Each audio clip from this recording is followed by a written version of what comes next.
Boa noite, nós somos o grupo 11 e vamos começar nossa pesquisa de repertório, inicialmente falando da reitoria da Universidade de Brasília, projeto de Paulo Zimbres, o mesmo responsável pelo Plano Diretor de Águas Claras, pelo projeto da Biblioteca da Universidade Federal de Uberlândia, além do Teatro Unimep. Claro que se tratando dessa obra e desse arquiteto, a gente não pode deixar de correlacionar a influência de Artigas com as obras de Paulo Zimbres, principalmente por ele ter sido o precursor do movimento brutalista em São Paulo. Então, Paulo Zimbres se inspirou na ideia de que o espaço deve permitir a coexistência dos cidadãos, mesmo se tratando de atividades diversas. Daí surge a reitoria da Universidade de Brasília, em 1973 até 75, seu período de obra, com projetos já sido executado em 1971. Com a fachada plana de forma escalonada, com patamares que se sobressaem de forma crescente. As placas cimentícias controlam toda a luz natural que penetra no interior, dando mais conforto no ambiente, dando dinamismo e estabilidade que se opõe ao peso material. Zimbres valorizou bem a imagem do concreto, deixando de fora todo e qualquer tipo de maquiagem. A drenagem da água é usada como característica estética. Grandes tubos de queda de concreto são cortados para tornar a água visível à medida que cai em bacias ajardinadas para drenar. A cobertura é em laje em grelha, constituída por nervuras que resistem aos esforços de tração e uma mesa-alma que resiste às forças de compressão, além da colaboração conjunta das vigas nas duas direções. O conceito da rigidez envolve a relação entre a forma da seção e o comprimento da barra. As grelhas são geralmente apoiadas no seu contorno para que as vigas se apoiem em pilares. A planta térrea é dividida em serviço de comunicação administrativa, ouvidoria, decanato de ensino e graduação, sanitários, microfilmagem, portaria, o espelho d'água e o jardim. Por fim, seguindo para o pavimento 3, 4 e 5, sendo as partes ditas mais importantes da reitoria, sendo assim formando uma espécie de fluxo decrescente, onde as partes de cima possuem um fluxo menor de pessoas, quanto as de baixo um fluxo maior. Aqui temos os cortes, tendo uma ideia mais ou menos da topografia em relação ao terreno. Paulo Zimbres teve a sensibilidade de encaixar a obra de forma orgânica na topografia do terreno. Então, nós acreditamos que seja para a obra e o espaço realmente se tornarem um só, dando essa noção de harmonização em relação ao contexto urbano e à escala humana. Então, é seguindo essa linha de quebrar as barreiras entre o externo e o interno, que foi uma das intenções principais de Paulo Zimbres nesse projeto da reitoria da Universidade de Brasília.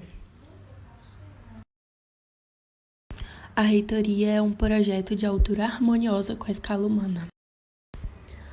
Agora, partindo para uma percepção um pouco mais interior do edifício, em relação ao pé direito, nós fizemos uma visita para ter mais ou menos a noção pessoalmente do pé direito, do vão e etc. E o pé direito tem apenas 2,60, trazendo uma percepção de ser bem baixo em relação ao edifício, e tendo uma viga de 40 centímetros, e o grande vão tem em média 10 metros e 40 centímetros. Importante adentrar na questão do vão, que possibilita ventilação e luz natural, além do jardim, que favorece o microclima interno e contribui também para a estética do ambiente. O espelho d'água também pensado para o mesmo propósito, porém não existe hoje em dia. Além da grande grelha reticulada vazada em certos momentos com o fim de proporcionar a entrada de luz, juntamente também com o intuito de melhor ventilação na edificação. São esses os elementos contribuintes para o conforto térmico da edificação. São dois blocos interligados com a ausência de limites físicos. A reitoria oferece harmoniosamente proporção em relação à escala humana. Mas fui contaminado pela beleza do cerrado, do céu escancarado de Brasília. Concebemos o prédio olhando para a natureza, com rasgos que miram o horizonte. Paulo Zimbres, 2012. E assim nós finalizamos a apresentação da reitoria da Universidade de Brasília. Muito obrigada. Tá, só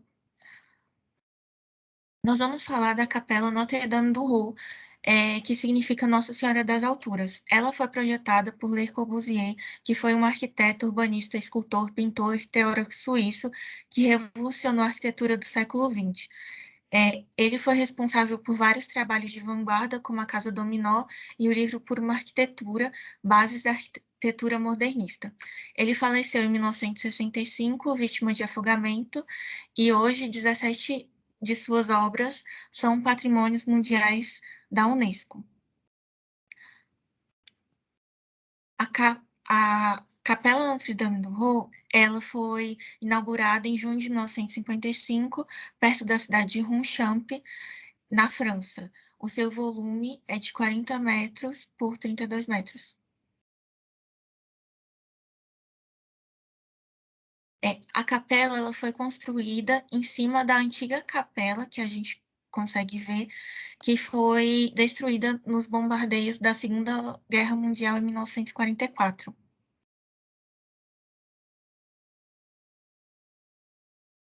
A capela ela está localizada no alto da colina de é, Belmont, Buerlemont, a 500 metros de altitude.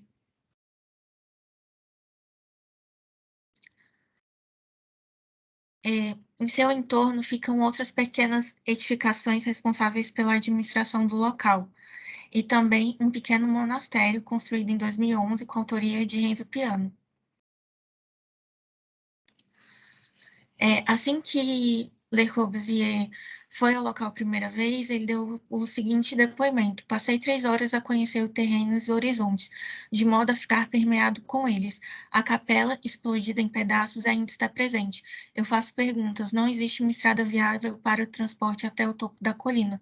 Consequentemente, eu devo ter que erguer a obra com areia e cimento. Provavelmente as pedras da ruína, rachadas pela geada e calcinadas pelo fogo, poderiam ser usadas como preenchimento, mas não para suportar cargas. Análise da forma. A forma da capela de Ronchamp está em sua forma bruta, ao mesmo tempo plástica, que constantemente cria uma ilusão de movimento, seja por conta das variações de relevo, seja por conta de suas aberturas que provocam jogos de luz que não deixam que a parte interior fique estática e imune ao local de sua implantação.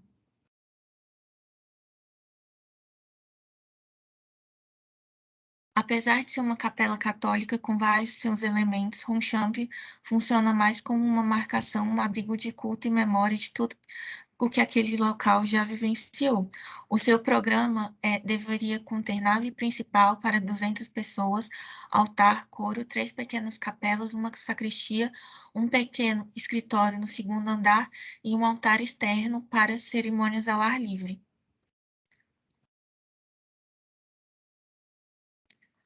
A luz é muito importante nessa capela, o uso da luz. É, Le Corbusier considerava que essa forma de iluminação estava muito ligada às antigas noções arquitetônicas, particularmente a arte românica e gótica. Os efeitos da luz proporcionavam uma aguda experiência sensorial iniciada desde o primeiro contato no local. A fachada sul é a fachada principal e nela tem uma porta que foi projetada de acordo com uma pintura que o Le Corbusier fez. A fachada oeste é onde fica o altar para procissões externas. A fachada norte fica o acesso para o escritório no andar superior.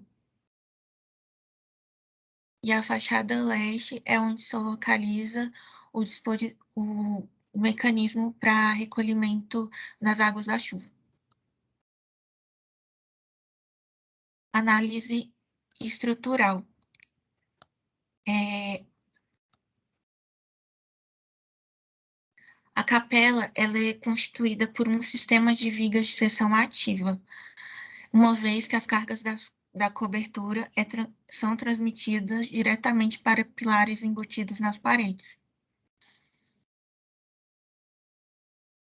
Apesar da robustez das suas vedações, principalmente da sua fachada sul, suas vedações não são portantes. As paredes norte, leste e oeste foram construídas de alvenaria e restos de pedras provenientes da antiga capela bombardeada. A fachada sul, ela que é a fachada principal, ela foi construída a partir de duas armações de concreto armado contraventado, formando uma espécie de esqueleto, que foi vedado com painéis de cerca de 4 centímetros.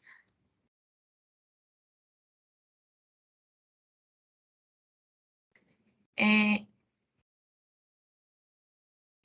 Outro artifício construtivo foi a separação das três torres que abrigam as capelas laterais das demais vedações, uma vez que a massa dessas torres exerce uma maior pressão sobre o terreno, evitando assim rachaduras na edificação. A cobertura foi desenvolvida baseada no conceito da asa de avião, com a forma resolvida através de duas lajes de concreto de 6 centímetros de espessura, separadas por uma distância de 2,26 metros, que sustentadas por 7 vigas de concreto de 17 centímetros de espessura, formavam uma casca de concreto de dupla superfície.